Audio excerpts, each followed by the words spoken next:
Penyelundupan dan perdagangan senjata api serta amunisi ilegal terus terjadi di Papua. Terbaru, seorang satpam SMA di Kabupaten Sleman, Daerah Istimewa Yogyakarta, ditangkap polisi karena diduga terlibat jaringan penyuplai senjata api pada kelompok kriminal bersenjata atau KKB di Papua. Temuan ini pun menimbulkan pertanyaan yang lebih besar.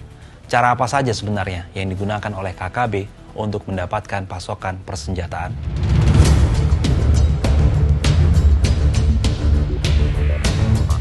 Kepolisian kembali mengungkap kasus penyelundupan senjata api ke KKB di wilayah Papua.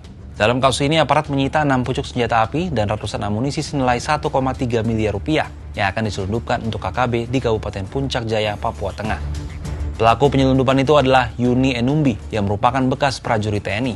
Yuni Enumbi dipecat dari TNI pada tahun 2022 karena terlibat kasus jual beli senjata api.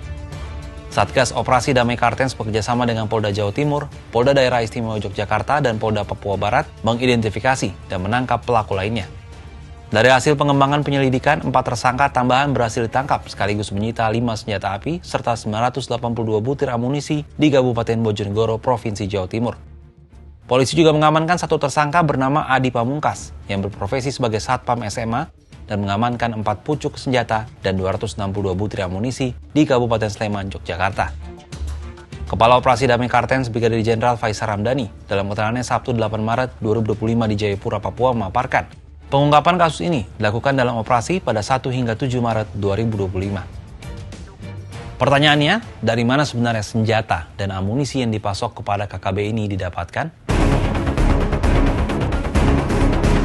Dalam kasus terbaru yang terjadi di Papua Tengah, 6 senjata api yang disita dari Yuni Enumbi itu terdiri dari 2 pucuk senjata laras panjang berjenis SS1 dan 4 pucuk pistol berjenis G2.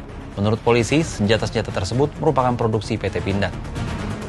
Merujuk kepada hasil investigasi yang dilakukan Aliansi Demokrasi untuk Papua atau ALDP, ada 4 jaringan yang terlibat dalam perdagangan senjata api dan amunisi ilegal di Papua.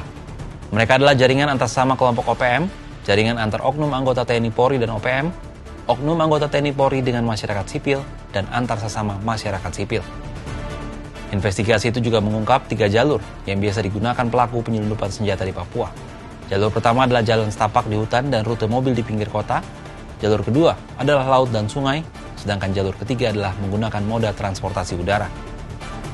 Investigasi ALDP pun mengungkap sumber dana yang dipakai dalam perdagangan senjata api dan amunisi di Papua. Yang mengejutkan, sebagian uang untuk membeli senjata api dan amunisi ilegal ternyata berasal dari dana desa.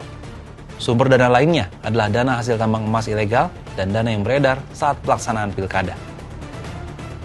Adanya temuan penyelundupan dan perdagangan senjata api serta amunisi ilegal yang dipasok untuk KKB ini tentunya menjadi sinyal bagi pemerintah untuk segera mencari solusi terkait persoalan ini.